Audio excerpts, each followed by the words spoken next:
Miss হবে না আপনার পছন্দের টিভি শো। দেখুন জি5 অ্যাপে একদম ফ্রি।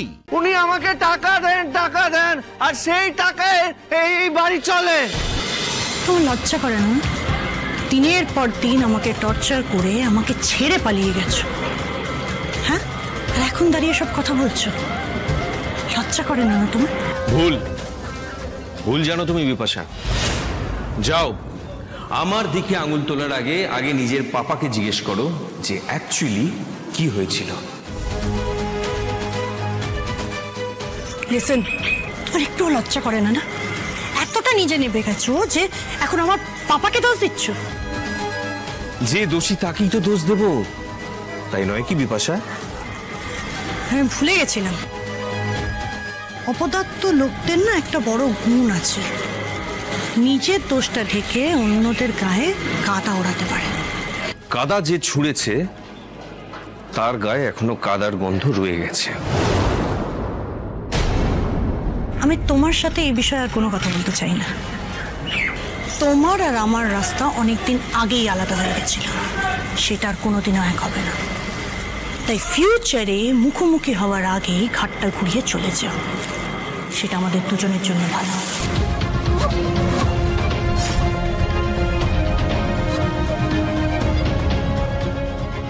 নিশা কি বলছে এরা? কিছু তো একটা কেস আছে, জানতে হবে ভেতরের ব্যাপারটা কি।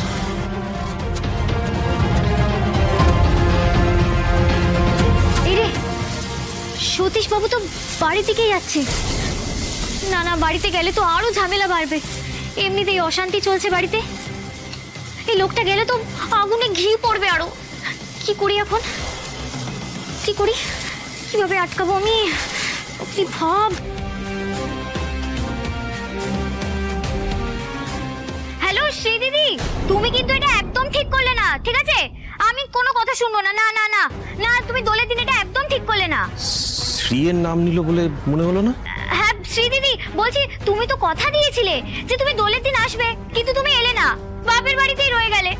আর রাজ দাদা তোমার জন্য অপেক্ষা করতে করতে দোলই খেললো না। এটা কিন্তু তুমি একদম ঠিক করলে না, খুব খারাপ করলে গো। আমি তোমার সাথে একদম কথা বলবো না, আরই যাও।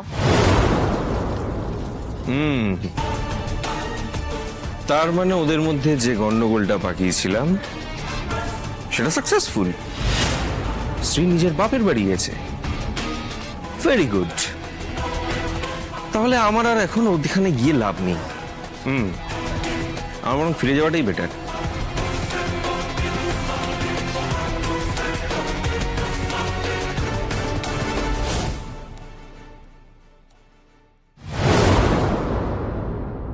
যাক বাবা, আপদ বিদায় হয়েছে। সতীশ আর বিপাশা, নিশ্চয়ই এদের মধ্যে কিছু একটা রহস্য তো আছেই। এখানে না আসলে তো জানতে পারতাম না। উনি তো আনন্দ করতে এসেছিলেন, আর উনি দুঃখ পেয়ে বাড়ি থেকে এইভাবে চলে গেলেন। কি হচ্ছেটা কি? নিজেকে সামলাও। আমাকে ছাড়ো তো, তুমি নিজেকে সামলাও। তুমি কেন নিজেকে সামলাচ্ছ না? মানে মানুষের সাথে কিভাবে কথা বলতে সেটা কি ভুলে গেছো?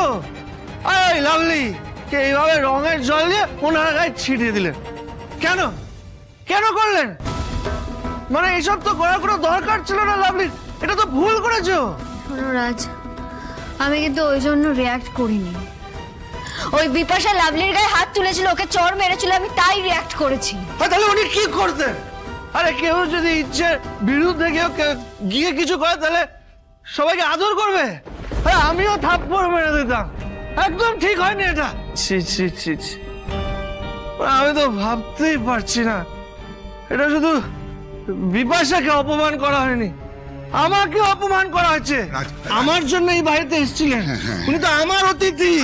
তাহলে কেন ওনার সাথে এইসব করা হলো? আরে সবাইকে মাথা খারাপ হয়ে গেছে। ঠিক আছে ঠিক আছে, তুই এবার থাম, এবার থাম। আর না মানে কি থাম? আমার কথাটা শোন। চলে গেলেন। আমার কথাটা শোন, দয়া করে আর ঝগড়া করিস না। আজকে একটা শুভ দিন, এই দিনে এভাবে অশান্তি করিস না বাবা। দেখ কতদিন বাদে আমরা কেমন আনন্দ করছি, দেখ এই খুশিটাকে নষ্ট হতে দিস না বাবা। তুই না বৌদি কিছু বলিস না রে, দোষটা বৌদিরও না। চুপ কর, তুই নিজের বউকে গিয়ে সামলা। এই জবে থেকে এই লাভলি মেয়েটাই বাড়িতে এসে আমি দেখছি একটার পর একটা প্রবলেম হয়ে যাচ্ছে। আর ও মেয়েটা জানেই না যে কার সাথে কিভাবে কথা বলতে হয়, কি করতে হয়, সেই বোধটাই নেই। আমি ভাবতে পারছি না আজকে যেটা হলো, আরে কেন হলো? মানে বিপাশা, আরে বিপাশা আমার বস। আরে তোমরা কি সবাই ভুলে গেছো? উনি আমাকে টাকা দেন, আর সেই টাকায় এই বাড়ি চলে, এই বাড়ির রুজি রুটি উনি আমাকে টাকা দেন, তাই আসে। হ্যাঁ, ঠিক। নাহলে আসতো না বাবা। তুই ঠিক বলেছিস। এইবার যদি উনি আমাকে বের করে দেন। আচ্ছা ঠিক তখন বলেছিস। কি হবে? আমি বলছি এটা একটা দুপক্ষেরই ভুল বোঝাবুঝি হয়েছে বাবা। আমি একটা কথা, তুই শান্ত হ বাবা, এই আনন্দটাকে মাটি করিস না। আরে মাটি অলরেডি হয়ে গেছে, এরা সবাই মাটি করেছে, আমি মাটি করিনি এসব। না আরে কিচ্ছু মাটি হয়নি, আমরা যা আনন্দ করার করে ফেলেছি। তুই তখন যদি ওভাবে রংটা না মাখা দিস তাহলে তো আজকে আরে ধুর বাবা, সব ঠিক হয়ে গেছে, আমি বলছি তো। আর এমনি তো অনেক বেলা হয়েছে গো, আমরা সবাই খাওয়া দাওয়া করে বিশ্রাম করে নি। চলো চলো, এই কাকিমা জেঠিমা হয়ে গেছে, অনেক হয়ে গেছে, চলো চলো চলো, যাও তোমরা চলে যাও। খাওয়া দাওয়া করে-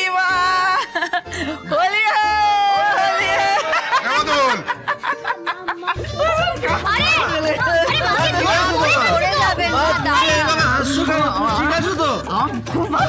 ঠিক আছে তো? আমি অনেকদিন ধরে মন ভুলে আসছি, মনে হচ্ছে কি বলতো আচ্ছা ঠিক আছে, হ্যাঁ আমার তুই ডালা ফেলে দিয়েছি। আচ্ছা ঠিক আছে। এদিকে একটা ডানা, ওদিকে একটা ডানা উঠছি। শুভ কি কথা? আরে ধর না মাকে। কিলোটা কিলো চল মাকে ধর তুমি। লজ্জা করে না? ছি! আচ্ছা চলো।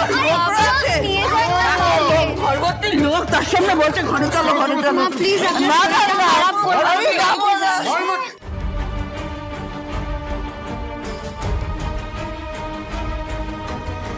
এ দাদা, এই কি রে, করে যাচ্ছিস কেন? চল ঠিক করেন, যা হয়েছে সেটা ঠিক হয়নি।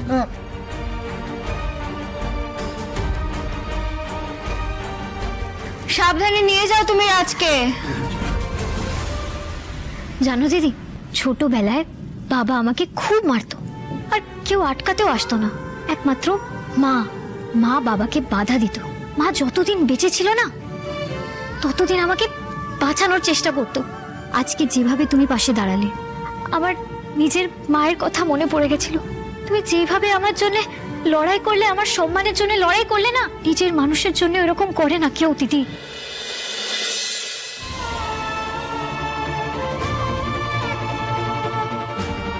যতদিন এ বাড়িতে আছি, এই পরিবারের কারোর সম্মান আমি হারাতে দেব না লাভলি।